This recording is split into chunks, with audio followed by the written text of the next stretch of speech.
team, it's Jess here, one of the osteopaths from Head to Toe Health. Just got a really good way to release this psoas or the hip flexor today. So grab a ball about the size of a grapefruit, something with a bit of give in it. And first of all, we're going to bring it, so we're going to be rolling on it on our stomach first. I'll show you the pathway first and then I'll run you through the actual demo. So first of all, you're going to find the front of the pelvic bone there. You're going to come onto the inside of that with the ball. From there, you're going to roll down the hip crease to the inner thigh and then up to the abdomen, and you're going to push down onto the pubic bone from this direction. From there, you're going to come up beside the midline until you hit the lower ribs. You're going to roll around with the ball touching the lower ribs, around to, again, beside the midline. You're going to come down until you feel it hit the pelvic bone there at the lower part, and then you're going to come back up. So you're going to retrace those steps all the way around, down onto the pubic bone, down that hip crease, back onto the inside of the hip bone there. So when you find those tight spots, hold those tight spots and try and relax the skeleton onto the floor. If you forget about the soft tissues and just imagine that skeleton releasing onto the floor, you're going to get much more benefit out of it. So what we're going to do, we're going to start with the ball again inside that pelvic bone there, and then finding any tight spots as you roll. I'm going to roll straight through just for the purposes of the demonstration. So you're going to go down the hip crease, put as much weight as you can through that ball to about 7 or 8 out of 10.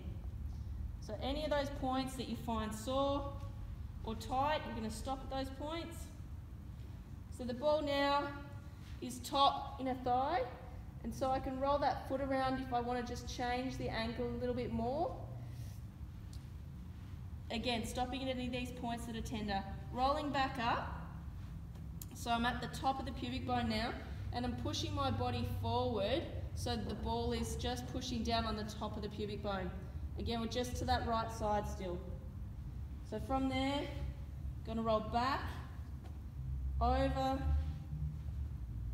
the abdominals, so just to the side of the midline. Again, relaxing at all those points along the way.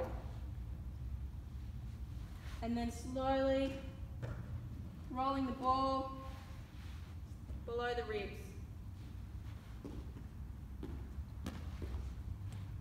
So I can always feel it touching the lower part of the ribs, all the way around until I'm on, again, the side of the midline. So we're going to gradually roll back so that the ball comes down, hits that pelvic bone, and then retrace those steps back up. Around, back through, pubic bone, down to that hip crease, and then up to the pelvic bone there. So that's a really nice one to do again to release those hip flexors, the psoas. Do both sides. It can take you 10-15 minutes to do both sides, and if you need to, just ease off. Remember, don't go further than 7 to 8 out of 10 because you'll just get a bit of recoil from the nervous system. So I hope that helps out. Take care.